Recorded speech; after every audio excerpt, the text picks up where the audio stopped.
الحمد لله رب العالمين والعاقبة للمتقين والصلاة والسلام على سيد الأنبياء والمرسلين ومن تبعهم بإحسان إلى يوم الدين. أما بعد، قابل قدر وقال اساتذہ کرام، معزز علماء کرام اور میرے ہم مدد ساتھیوں، السلام علیکم ورحمۃ اللہ وبرکاتہ۔ مصور کھینچ و نقشہ کے جس میں وہ صفائی ہو، ادھر حکم محمد ہو، ادھر گردن جھکائی ہو۔ حبیب کبریا ختم الرسول سیدنا محمد رسول اللہ صلی اللہ علیہ وسلم قابل اتباع اور واجب الاطاعت ہیں، جیسا کہ اللہ تعالیٰ نے قرآن مجید میں سورہ نساء میں فرمایا یا ایھا الذین آمنوا اطیعوا اللہ واطیعوا الرسول، اے اہل ایمان اللہ تعالیٰ اور اس کے رسول کی اطاعت کرو۔ اور اسی کے متعلق مزید فرمایا من یطع الرسول فقد اطاع اللہ، جس شخص نے رسول کریم صلی اللہ علیہ وسلم کی اطاعت کی، یقیناً اس شخص نے اللہ تعالیٰ کی بھی اطاعت کی۔ تو اللہ تعالیٰ کے اس فرمان میں جہاں رسول کریم تحیت و تسلیم کی شان و عظمت کا اظہار ہو رہا ہے، وہاں رسول اللہ صلی اللہ علیہ وسلم کی اطاعت اختیار کرنے والے کی فضیلت بھی عیاں ہو رہی ہے۔ تو قرآن مجید نے ایسے لوگوں کو خبردار فرمایا جو لوگ رسول اکرم صلی اللہ علیہ وسلم کی اطاعت نہیں کرتے، مخالفت اور ان کی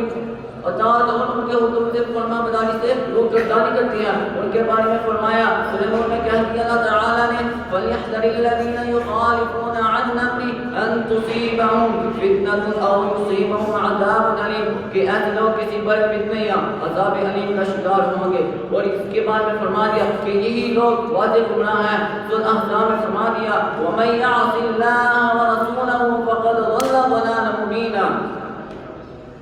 جبکہ آپ علیہ السلام کی اطاعت اختیار کرنے والے کو یہ کہ نہ صرف انعام یافتہ قرار دیا گیا بلکہ انبیاء کرام اور ان کے متبعین یعنی صدیقین، شہداء اور صالحین کے ساتھ کی خوشخبری کی عطا کرنے کا وعدہ عطا فرما دیا، جیسا کہ اللہ تعالیٰ نے فرمایا وَمَن يُطِعِ اللَّهَ وَالرَّسُولَ فَأُولَٰئِكَ مَعَ الَّذِينَ أَنْعَمَ اللَّهُ عَلَيْهِم مِّنَ النَّبِيِّينَ والصدیقین والشہداء والصالحین۔ بس ہمارے صالحین اسی کے پیش نظر اطاعت رسول کی ایسی مثالیں رقم کی جو تاریخ ماضی کا نہ صرف جمن ہے بلکہ اسلامی تاریخ کا وہ روشن مینار ہے جو کہ قیامت تک اہل ایمان کے لیے مشعل راہ ہے۔ حضرات گرامی قدر، تاریخ اس بات کی شاہد ہے جناب ابوبکر صدیق رضی اللہ تعالیٰ عنہ جو امت میں سب سے عظیم شخصیت ہیں،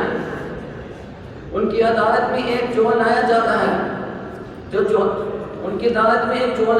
جس کی چوری کی وجہ سے اس کا ایک ہاتھ اور ایک ٹانگ کاٹے جا چکے ہیں، اب بھی چوری کی وجہ سے عدالت میں حاضر ہے۔ تو جناب صدیق اکبر رضی اللہ تعالیٰ عنہ پریشان ہے، ایسے عالم میں فیصلہ سنا دیتے ہیں کہ آپ تیسری بار چوری کی وجہ سے اس کا ہاتھ نہ کاٹو بلکہ اس کا پاؤں کاٹ دو تاکہ اپنی امور زندگی آسانی سے انجام دے سکے۔ لیکن محفل میں موجود عمر رضی اللہ تعالیٰ عنہ فرماتے ہیں والذی نفسی بیدہ لتقطعن یدہ الاخری، اور ایک روایت میں آتا ہے السنۃ الید، اللہ اور اس کے رسول کے اطاعت اس میں ہے کہ اس کا دوسرا ہاتھ ہی کاٹا جائے گا۔ تو ابوبکر صدیق رضی اللہ تعالیٰ عنہ نے فرمایا یہ نہیں فرمایا کہ میں صدیق ہوں، میری بڑی شان ہے، میں آپ کا جانشین ہوں، بلکہ فوراً فرمایا السنۃ الید۔ اسی طرح عمر فاروق رضی اللہ تعالیٰ عنہ کی محفل، ان کی عدالت میں ایک دیوانی عورت کو لایا جاتا ہے جو بدکاری کی مرتکبہ ہو چکی تھی، اور آپ نے اس کے لیے فیصلہ سنایا کہ اس کو سنسار کر دیا، اس کو لے جایا جا رہا تھا۔ تو ان کی بھی محفل میں شیر خدا حضرت علی رضی اللہ تعالیٰ عنہ موجود تھے، انہوں نے لوگوں کو واپس لائے، عدالت خلوگی میں واپس لے کر آئے اور فرمایا نبی اکرم صلی اللہ علیہ وسلم نے 3 قسم کے لوگوں کو مرفوع القلم قرار دیا ہے جن میں دیوانے لوگ بھی شامل ہیں۔ تو انہوں نے اپنا فوراً فیصلہ واپس کیا اور عورت کو بھی آزاد کر دیا۔ اسی طرح سیدنا عبداللہ بن عمر رضی اللہ تعالیٰ عنہ کا قصہ آتا ہے، اکثر وہ فتویٰ دیا کرتے تھے کہ عورت طواف وداع کے بغیر مکہ سے روانہ نہیں ہو سکتی، لیکن جب انہیں یہ معلوم ہوا کہ نبی اکرم صلی اللہ علیہ وسلم نے اپنی زوجہ محترمہ ام المؤمنین سیدہ صفیہ رضی اللہ تعالیٰ عنہ کو کہا کہ میں اس رات ہی مکہ سے روانہ ہوں، جبکہ ان کو طواف وداع ان کے ذمہ تھا، تو انہوں نے فوراً اپنا فتویٰ سے رجوع کیا اور فرمایا اگر کوئی عورت کے ذمہ طواف وداع ہو، وہ بیمار بھی ہو،